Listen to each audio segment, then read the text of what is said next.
Docteur Joyeux, bonjour. Bonjour. Alors, mon compagnon aimerait absolument développer un cancer de la prostate. Que peut-il faire? Il vous a demandé de me demander comment avoir un cancer de la prostate. Tout à fait, docteur. Mais il est très astucieux parce que ça veut dire qu'il n'a pas envie de l'avoir et qu'il cherche, étant donné qu'il voit autour de lui de plus en plus de cas. Nous sommes actuellement à 70 000 nouveaux cas de cancer de la prostate en France chaque année et on perd 10 000 hommes chaque année. Que se passe-t-il? Alors, il se passe, si vous voulez, que le cancer de la prostate, d'abord, c'était, il y a quelques années, un cancer de l'homme très âgé. C'est-à-dire, on va prendre un exemple très simple. Si vous prenez 100 hommes aujourd'hui comme hier, qui meurent à 100 ans et un jour, et on va vérifier la prostate pour voir s'il y a du cancer, ben, pratiquement chez 90, il y a du cancer. Donc, ils ne sont pas morts du cancer de la prostate. Simplement, on sait que le cancer de la prostate est une forme de vieillissement de la prostate. Mais un vieillissement naturel quand vous l'avez à 100 ans, mais qui n'est pas naturel quand vous l'avez à 40 ans ou à 35 ans. Bien. Alors, si votre compagnon veut avoir un cancer de la prostate précocement, ce n'est pas très compliqué. Il faut savoir que la prostate est très hormonodépendante.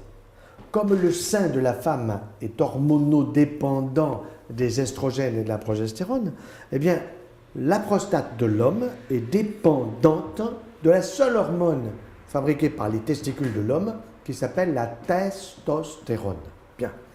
Donc, pour qu'il développe un cancer de la prostate, il faudrait, surtout s'il est jeune, eh bien, qu'il prenne de la testostérone en plus de celle qu'il fabrique avec ses testicules. Ça s'appelle le dopage. Quand un jeune homme prend du dopage pour faire du vélo, pour faire de l'athlétisme, pour faire du bodybuilding en particulier, pour faire du muscle, eh bien, la plupart du temps, il ne le sait pas, il prend des hormones. Quand je dis D, c'est une. Il prend une hormone anabolisante, et cette hormone, elle stimule non pas seulement sa prostate, mais elle va stimuler ses muscles, elle va stimuler tout le reste de son organisme, donc il va être avec des muscles très importants, vous voyez, très musclés, mais en même temps, il abîme sa prostate et le danger, c'est qu'à 39 ou 40 ou 45 ans, il fasse un cancer prostatique. J'en ai vu un cas à 39 ans de cancer de la prostate, et lorsque on m'a présenté le patient, j'ai dit tout de suite, vous faites monsieur du bodybuilding. Il me dit, mais comment vous le savez? Parce qu'on ne peut pas avoir un cancer de la prostate à 39 ans sans prendre des hormones qui sont dangereuses pour soi-même. Bien. Ça, c'était votre plus jeune cas de cancer de la prostate. Bon. Maintenant, la plupart des cas que nous voyons aujourd'hui, ils ont plutôt, disons, entre 50 et 70 ans. À 70 ans, c'est quand même moins grave qu'à 50. Tout cancer qui apparaît chez un adulte jeune est toujours plus grave d'une façon générale, quelle que soit la localisation cancéreuse, qu'un cancer qui va apparaître chez une personne de 70 ans et au-delà.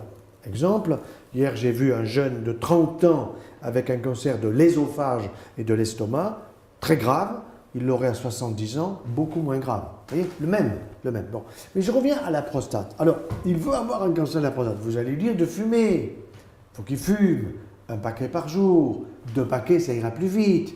Du papier maïs, parce que le papier maïs, alors voilà, au point de vue de l'immunodépression, c'est la totale. Bon. Donc là, il y a tout ce qu'il faut au point de vue du bureau de tabac pour trouver ça. Bon. Deuxièmement, il faut qu'il soit fort. Qu'il soit fort, ça veut dire quoi? C'est pas fort dans sa tête, mais qu'il soit fort, comme on dit d'un homme fort, qu'il soit gras, qu'il ait du gras. Qu'il ait du gras dans son corps. Et le gras dans le corps, très souvent, chez la femme, il va se situer assez souvent dans les seins. Chez nous, les hommes, dans le bassin. Ce n'est pas pareil. Et le bassin, c'est la partie basse du corps. Ça veut dire qu'il y a une masse grasse, si vous voulez, qui est une masse grasse que l'on connaît très bien sur le plan du métabolisme, qui est une masse grasse cancérigène. Une femme qui a trop de poids, du gras, un homme qui a trop de poids, du gras, c'est cancérigène.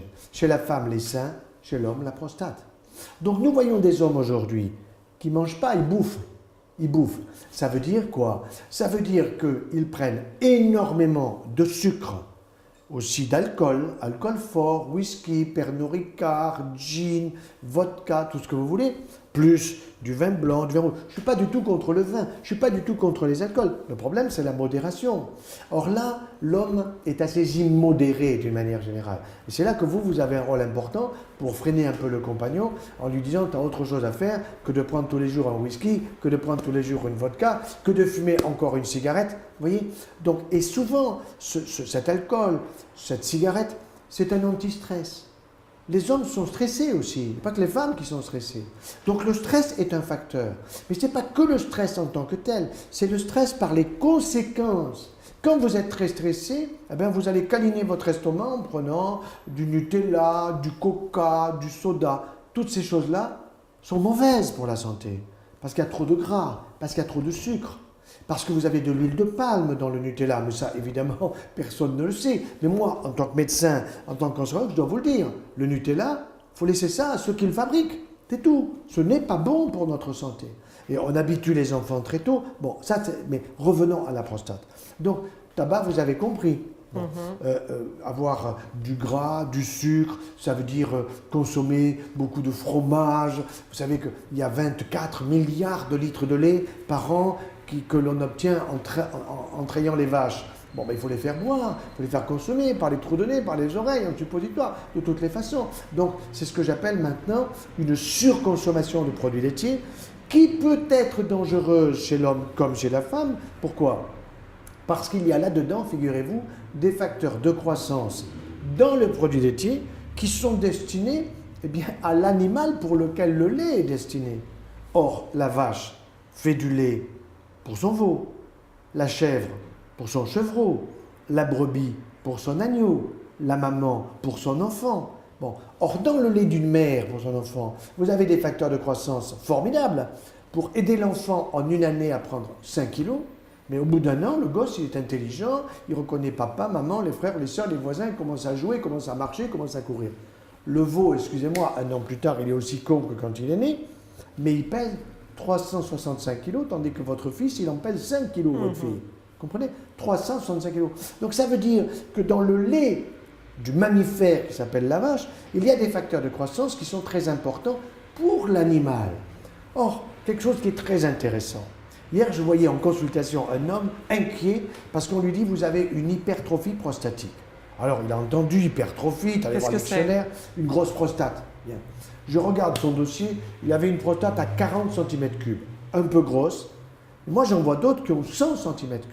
Or, 100 cm3, ça, c'est la prostate du veau. L'homme doit avoir une prostate de 30 à 40, pas plus.